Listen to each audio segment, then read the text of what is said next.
Damon moved papers on his desk and remarked, "We're restructuring the senior management tier," without looking at the person. "Your position has been eliminated." With my hands folded in my lap, as I had done for hundreds of meetings throughout my 32 years at Cal-Ridge Equity Partners, I sat across from him. Between us was a massive wood desk that had existed before my time. It had only been 6 weeks since Damon had taken his seat behind it. Despite the pounding in my chest, I answered, "I see," in a firm voice. "May I inquire about the schedule?" Less than 8 weeks remained till my scheduled retirement. When he did glance up, his eyes were hidden by a well-practiced expression of sorrow and resolve. Damon Shore, a 38-year-old CEO from one of the Silicon Valley companies that had been in the news, was just the type of youthful, ambitious leader the board believed they needed. "The restructuring timeline is non-negotiable," he stated. "In order to reach our quarterly goals, we must make these adjustments right away. Your departure package will be handled by Human Resources." He looked at his timepiece. "They're waiting for you now." I nodded, getting to my feet with the same poise that I had kept for 30 years through hostile takeovers, market collapses, and innumerable business storms.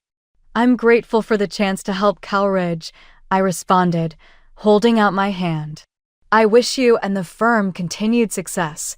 Damon was slightly startled by my composure. He quickly shook my hand and started to get his phone. "Security will escort you to clear out your office. Until 15 minutes ago, I was Harriet Vaughn, Senior Vice President of Operations at Cal-Ridge Equity Partners.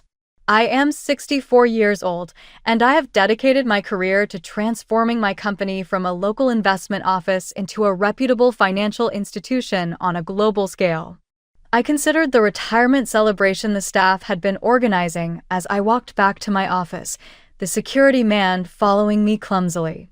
The emails of congratulations from partners and clients had already begun to come in.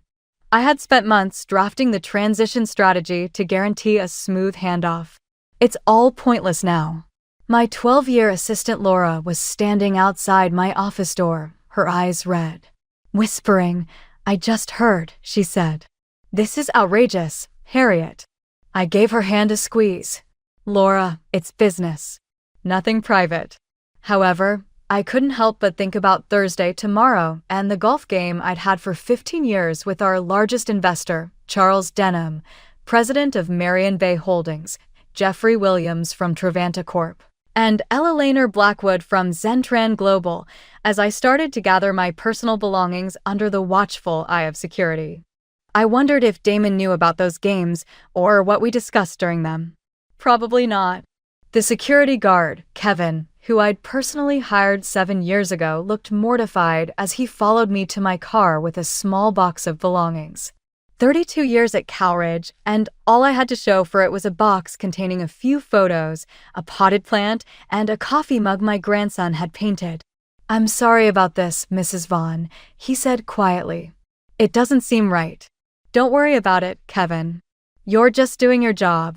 I smiled at him as I placed the box in my trunk. "How's your daughter doing at university?" "Still pursuing engineering." He looked surprised that I remembered. "Yes, ma'am. Made the dean's list last semester." "Wonderful. She'll go far." I closed the trunk and took one last look at the Cal-Ridge building, 15 stories of gleaming glass and steel in downtown Lexington, that hadn't existed when I first joined the company. Back then, we'd operated out of 3 cramped rooms above a pharmacy. As I drove home through the familiar streets of Lexington, I felt oddly calm. The initial shock had worn off, leaving a hollow feeling in my chest that wasn't quite anger and wasn't quite grief. 32 years, and Damon hadn't even bothered to learn what I actually did for the company. My husband Thomas was waiting when I arrived home, alarm evident on his face. "You're home early. What's happened?" "I've been restructured," I said, setting my box down on the kitchen counter. "Effective immediately." "What?" "They can't do that. You've given them your entire career. You're retiring in 2 months." His face flashed with indignation as I explained what had happened. "It's done, Thomas," I said finally. No point getting worked up about it now. You've built half their client relationships. You're the reason Mary and Bay invested with them in the first place. He paced the kitchen. Have you called Charles? He'll be furious when he finds out. I shook my head. I haven't called anyone yet. I checked my watch, but I do need to change. I've still got dinner with Ella Laner tonight. Thomas stopped his pacing. Ella Laner Blackwood? From Zentran. I nodded, already heading upstairs to change. Are you going to tell her? I paused on the stairs. I'm not going to hide it, but I'm not going to complain, either. That had always been my approach throughout my career. I didn't raise my voice. I didn't make threats. I simply did my job with integrity and let my work speak for itself. It had served me well for over 3 decades in a male-dominated industry where women of my generation were expected to serve coffee, not manage million-dollar portfolios. As I changed for dinner, I thought about my team, the people I'd mentored, promoted, and grown with over the years. I wondered what would happen to them under Damon's leadership. I wondered what would happen to the firm. Ella Laner Blackwood was already seated when I arrived at Mercer's, the steakhouse where we'd been having our monthly dinners for nearly a decade. At 68, she remained one of the sharpest minds in investment banking, and under her leadership, Zentran Global had grown into a powerhouse that controlled over $12 billion in assets. Harriet, she said, rising to embrace me. You look troubled. What's happened? I'd intended to ease into the news, perhaps even downplay it, but Ella Laner had always been perceptive. As we settled in and ordered our usual drinks, bourbon for her, gin and tonic for me, I told her about my morning. Cal fired you? She set her glass down with a sharp click. 2 months before your retirement? That's not just poor form, it's idiotic. The new CEO wants to make his mark, I said, keeping my voice neutral. Restructuring is standard practice. There's nothing standard about removing the person who built your investor relationships 2 months before a funding round. She shook her head. Especially not when that person has a standing golf game with Charles Denham. I felt a flicker of surprise. You know about our Thursday games? Everyone knows, Harriet. The 3 of us control nearly $200 million of Calridge's investment capital. She leaned forward, lowering her voice. What they might not know is that Charles was already nervous about this new CEO. He thought Damon was too aggressive, too focused on quick returns rather than sustainable growth. I sipped my drink, saying nothing. Charles called me after your last golf game, Eleanor continued. He asked what I thought about moving some of our investments. He wasn't comfortable with the direction Damon was taking things. This was news to me. Charles had been loyally with Calridge for 18 years. If he was considering moving his funds, the situation was worse than I'd realized. And what did you tell him? I asked. I told him, as long as you were there to keep things grounded, I wasn't worried. She gave me a pointed look. That was last week. The situation has clearly changed. The waiter arrived with our salads, giving me a moment to process this information. I'd known my departure would cause some waves, but I hadn't realized just how precarious Damon's position already was with our key investors. I don't want anyone making decisions based on what happened to me, I said finally. I've had a good career. I was nearly finished anyway. Eleanor studied me over the rim of her glass. Always the professional, Harriet. Always putting the firm first. She set down her drink. But answer me this, do you think Calridge is in good hands under Damon Shore? The question hung between us, heavy with implication. For 32 years, I had been unfailingly loyal to Calridge. I had defended every decision, supported every leader, and put the firm's interests above my own time and again. But now, for the first time, I was on the outside. And from the outside, I could see clearly what I had been too close to notice. No, I said quietly. I don't think it is. I was in my garden the next morning when my phone rang. Thomas was watching me from the kitchen window as I knelt among my roses, methodically removing the weeds that had sprouted during my long hours at the office. Gardening had always been my therapy, and today I needed it more than ever. The caller ID showed it was Jeffrey Williams from Trevanta Corp., the third member of our regular golf foursome. I brushed soil from my hands before answering. "Good morning, Jeffrey," I said, trying to keep my tone light. "If you're calling about golf today, I'm afraid I need to cancel." "I already know, Harriet," he replied, his normally jovial voice unusually somber. "Charles called me last night. We're both skipping golf today, too." I sighed, sitting back on my heels. News traveled fast in our circles. "I was going to tell you both today. I didn't want to make a fuss. Getting fired 2 months before retirement after 32 years of service deserves at least a small fuss," Jeffrey said. Charles is livid. He's been calling board members since 5 a.m. That made me sit up straight. "Jeffrey, please tell Charles not to do anything rash on my account. These things happen in business. Companies restructure. This isn't about you, Harriet." "Not entirely," Jeffrey paused. "We've all been concerned about Damon's strategy. His presentation last month about moving away from relationship-based investments into more algorithm-driven decisions raised red flags. Your firing just confirms our fears about his judgment." My phone beeped with another incoming call, this one from Charles himself. "Jeffrey, I need to take this. Charles is calling." "Of course. But Harriet, you should know that Trevanta is reassessing our position with Calridge. I'll be in touch." My stomach tightened as I switched calls. "Good morning, Charles." "There's nothing good about it," Charles barked, bypassing any greeting. I just got off the phone with Philip Peterson. Philip was the chairman of Calridge's board, and Charles's tone told me the conversation hadn't gone well. "Charles, whatever you're thinking of doing, it's done, Harriet." I informed Philip that Marion Bay is pulling out of the upcoming funding round effective immediately. I closed my eyes, feeling the weight of his words. Marion Bay's commitment to the funding round was nearly $80 million, money that Calridge was counting on to launch their expansion into new markets. "You didn't need to do that," I said quietly. "Yes, I did." Charles was uncharacteristically emotional. "It's not just about your firing, though that was unconscionable. It's what it represents. Damon Shore has been systematically dismantling everything that made Calridge worth investing in. He's replaced relationship managers with fresh MBAs who don't know our names. He's implemented arbitrary new fee structures.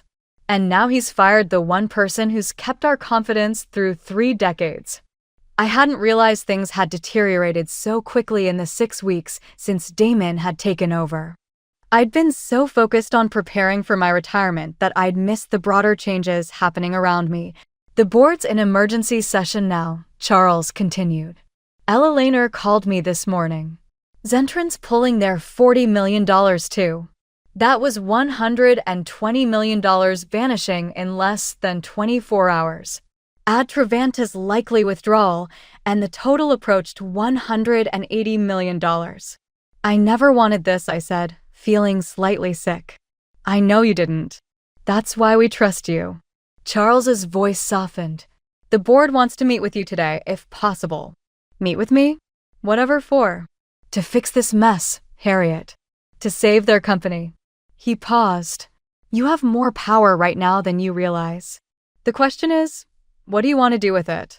I looked down at my garden, at the roses I'd so carefully tended over the years, pruning away the dead branches to let the healthy ones flourish. Sometimes cutting back was necessary for growth, but it had to be done with care and understanding. Damon Shore had taken a chainsaw to what required pruning shears. "I'll meet with them," I said finally. "But I make no promises about what comes after." The Calridge boardroom felt different from the other side of the table. For decades, I'd sat alongside management, presenting reports, explaining strategies, and defending decisions. Now I was the outsider, facing a row of anxious faces, the 9 members of Calridge's board of directors. Philip Peterson sat at the center, his normally composed expression strained. To his right was Victoria Coleman, who had hired me 32 years ago. To his left, several newer board members I knew primarily through quarterly meetings. Damon Shaw was conspicuously absent. Thank you for coming on such short notice, Philip began. I want to start by saying that what happened yesterday was not a board-approved decision. We were informed after the fact. I nodded, keeping my expression neutral despite the small flare of vindication I felt. I appreciate that clarification, Philip. How can I help you today? Victoria leaned forward. We're in a crisis, Harriet. Charles Denham has pulled Marion Baugh's entire investment from our upcoming funding round. Ella Blackwood has done the same with Zentran Global. Jeffrey Williams is meeting with Trevant's board this afternoon, but we expect the same result. I've heard, I said simply. In total, we're looking at a shortfall of $180 million, Philip continued. Without that funding, our expansion plans collapse. We'll need to cut departments. Projects will be canceled. People will lose jobs. People already have, I pointed out quietly. An uncomfortable silence fell over the room. We made a mistake, Victoria said finally. We were so focused on bringing in new blood, on modernizing, that we forgot what makes Cowridge work, the relationships that you and others have built over decades. Philip nodded. Damon Shaw has been placed on administrative leave pending review, effective immediately. This surprised me. Moving this quickly against a CEO they'd hired only 6 weeks ago was unprecedented. The situation was even more dire than I'd realized.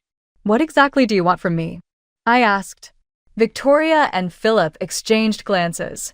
We'd like you to reach out to Charles, Ella and Jeffrey, Philip said, to see if they would reconsider their positions, if certain changes were made at Cowridge. What changes? A reversal of Damon's restructuring, for one, Victoria said. Reinstatement of the senior relationship managers he let go. A formal apology to you, with full benefits through your originally planned retirement date, plus appropriate compensation for the distress caused. I considered this. It was a generous offer. More than generous. But something still felt off. And who would lead Cowridge while you search for a new CEO? I asked. Another uncomfortable silence. We were hoping, Philip said carefully, that you might consider staying on. Not as CEO necessarily, but in an executive role that would reassure our investors during the transition. I sat back, genuinely surprised. I was transitioning out. I was ready to retire. We know, Victoria's voice was gentle, and we would understand completely if you declined. But Harriet, there's no one else our investors trust the way they trust you. I thought about my team, the people who had been left rudderless by Damon's hasty restructuring. I thought about the projects that would collapse without the funding round. I thought about Laura, who had cried when security walked me out. But I also thought about my garden. About the travel plans Thomas and I had made. About the 32 years I had already given to Cowridge. I need time to think, I said finally. And I need to speak with Charles, Ella and Jeffrey first, not as your emissary, but as someone who cares about them and their investments. I need to understand exactly what their concerns are beyond my situation. Of course, Philip said quickly. Take whatever time you need. As I stood to leave, Victoria followed me to the door. For what it's worth, Harriet, I fought against your dismissal when I heard. We all did. But by then it was already done. I studied her face, lined now with age and worry, but still the same woman who had taken a chance on me all those years ago. I believe you, I said. But good intentions don't undo damage once it's done. You all approved hiring Damon. You gave him the authority to make these changes. The consequences of that decision don't disappear with an apology. As I walked out of the Cowridge building for the second time in 24 hours, I realized I felt something I hadn't felt in a long time, free. Charles, Ella and Jeffrey agreed to meet me at my home that evening. It felt strange to host them in my living room rather than on the golf course or in a restaurant, but there was something appropriate about the setting. This was personal now. I don't care what they offered you, Charles said bluntly after I'd explained the board's proposal. I'm not putting another cent into Cowridge with Damon Shore at the helm. They've put him on administrative leave, I reminded him. He's essentially fired.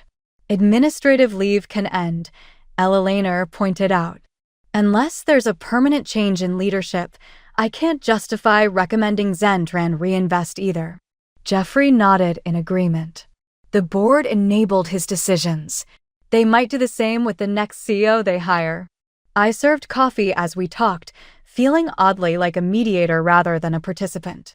The board is asking me to stay on in an executive role during the transition, I said, to help rebuild investor confidence. All three looked at me with surprise. Would you consider it? Jeffrey asked. I sighed. I don't know. I was ready to retire. Thomas and I have plans. Plans can be delayed, Charles said, then caught himself. Though you certainly don't owe Calridge anything after how they treated you. It's not about what I owe Calridge, I said slowly. It's about the people who work there. The projects that will collapse without this funding. The clients who depend on our services. Ella Lehner watched me with knowing eyes. You've always put others first, Harriet. But maybe this time, you should put yourself first. What do you mean? She set down her coffee cup deliberately. If you were to consider staying, it should be on your terms. Not as a figurehead to reassure investors while they find another young hotshot to replace Damon, but in a real position of authority. Charles's eyes lit up. Ella Lehner's right. If they want you back, they should make you CEO. CEO? I nearly choked on my coffee. That's not what It's exactly what they need, Jeffrey cut in. Someone who understands that investment isn't just about algorithms and quick profits. Someone who values relationships and long-term growth. Someone like you, Ella Lehner finished. I sat back, genuinely stunned. I'm 64 years old. I was planning to retire. Age brings wisdom, Charles said. Something sorely lacking in their recent decisions.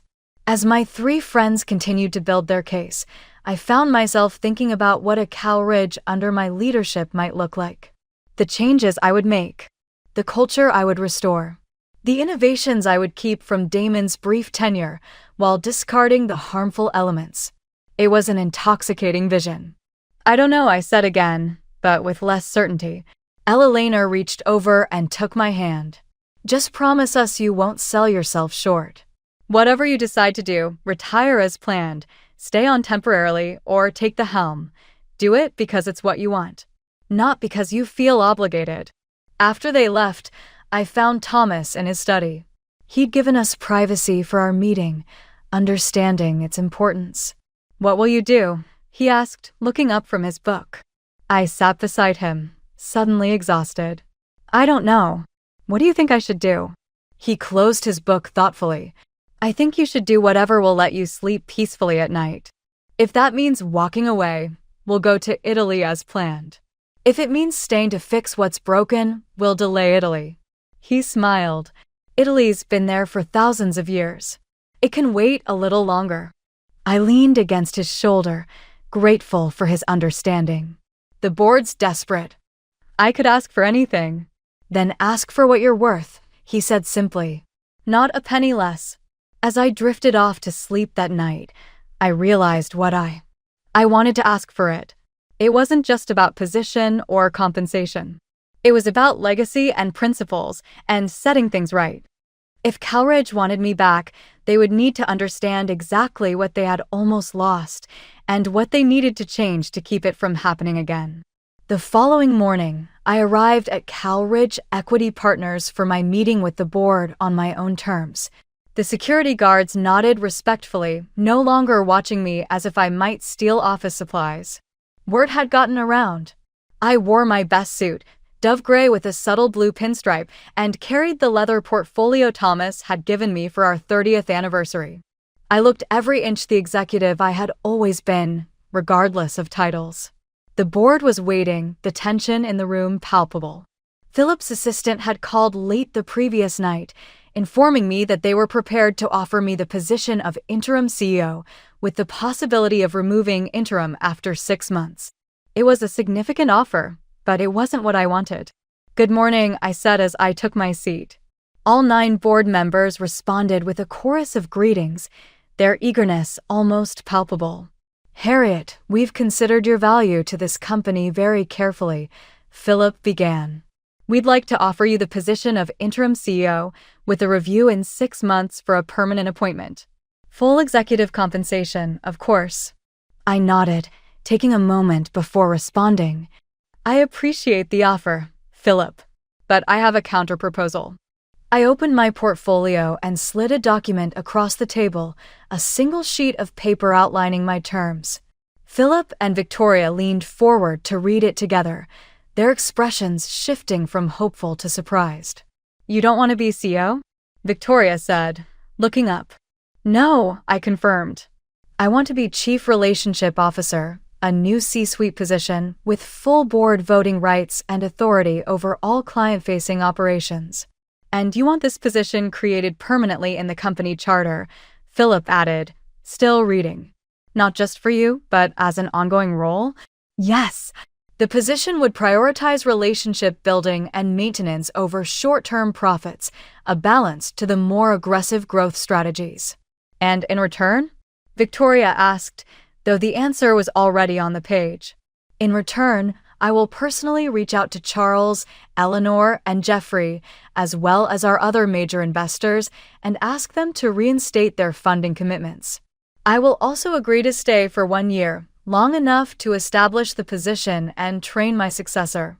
The board members exchanged glances, a silent conversation happening across the table. And Damon? Philip asked finally. That's for the board to decide, I said. But I would recommend finding him a role that utilizes his strengths without giving him unrestricted authority over client relationships. 3 days later, in front of a crowded group of staff, board members, and most importantly, investors, I stood at the podium in Calridge's biggest conference room.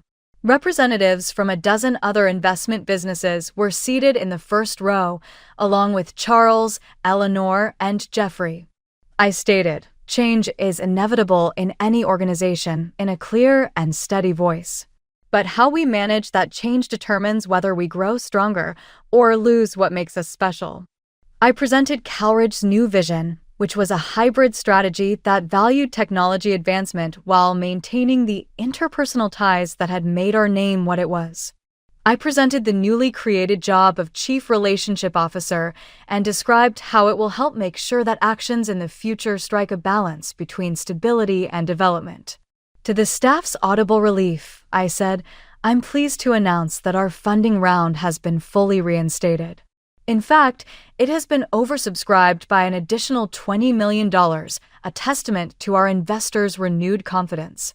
I noticed Damon Shore standing in the rear of the room out of the corner of my eye. As promised, the board had identified a position that would best utilize his skills, head of innovation strategy, which would report directly to the board instead of having independent power. His face was enigmatic, but as our eyes locked, he gave a little nod. He was a young man. He would get it. At the end of the announcement, Charles came over to me and held out his hand. Harriet, you performed well. You've preserved your heritage without compromising your morals. Or my retirement plans, I smiled and said, just delayed by a year. Eleanor came over with a flute of champagne. To the new Chief Relationship Officer, she gave a toast. May your successor uphold your standards. They will, I promised. I'll make certain of it. I felt a profound sense of satisfaction as I observed the relieved expressions of my coworkers around the room, not the vengeful joy of retaliation, but the more subdued, long-lasting satisfaction of repair, of putting things right. I hadn't spoken louder. I hadn't threatened anyone. I had just walked away with the same dignity that I had led and allowed those who genuinely valued me take care of the rest. I didn't anticipate how much stronger I would be upon my return, having at last realized my own value. As scheduled, I resigned a year later, giving Laura, my 12-year-old assistant, the position of Chief Relationship Officer. Laura was the only person who truly grasped the value of human connection in an increasingly algorithm-driven society. When Thomas and I eventually traveled to Italy, I discovered that I could enjoy the museums and vineyards worry-free. Calridge was flourishing under its new balanced strategy, according to the quarterly reports, with record customer retention and consistent, sustainable growth. My greatest form of retaliation ultimately didn't include overthrowing the man who had so casually discarded me. It was creating something that would last long after we had both gone on, something more durable than he could have ever imagined.